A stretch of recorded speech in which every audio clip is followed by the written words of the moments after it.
Hey, why it is a beautiful thing for you to go about celebrating the end of the year, oblaying, or your dirty December. I don't have issues with that. But there's one thing that I expect you to do, which is you sitting down to appraise your year, sitting down to appraise your 2025. It is very important so that you can perform better in 2026.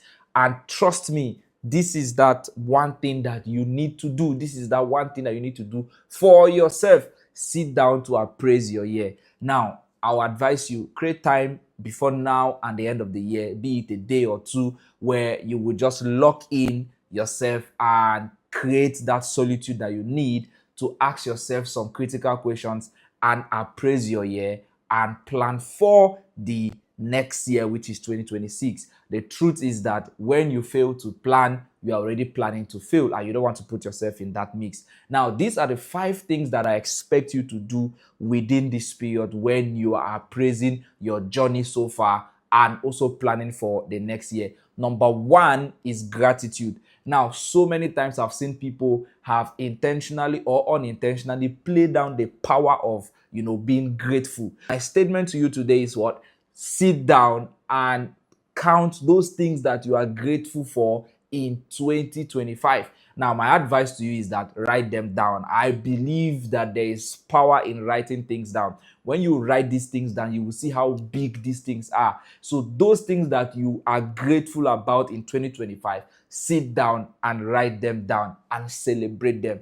Number 2, I want you to pick up your goal that you set earlier this year. Those things that you said you wanted to achieve this year, look through and ask yourself questions. Where am I getting it right? Where am I getting it wrong? Now, it is important that we know that businesses and organizations that we work in do this, and they call it performance appraisal, and they pass their employees through this process so as to know those that they will probably promote, celebrate, or probably salary review, while they also know those that they want to put in PIP or ask to leave the organization based on performance. So therefore, you too need to pass your life through such kind of system.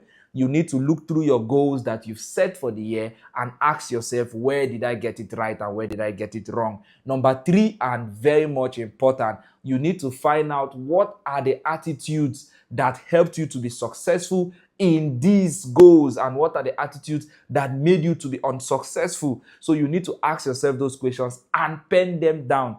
And number 4, who are the top 5 people in your life that have influenced you so far this year, be it positive or negative? It is important. Write it down. And number 5, you need to sit down and write your goals for 2026. What are those things that you want to achieve in 2026? What are those things that you believe that in 2026, these are the things that you want to pursue? You need to write them down clearly. In our next video, we'll be talking about the different aspects of your life that you should be setting goals in and how a goal should look like. So while we go through these and the future videos that are coming out, please subscribe to our channels, follow us on all our social media handle. See you in our next video. Thank you.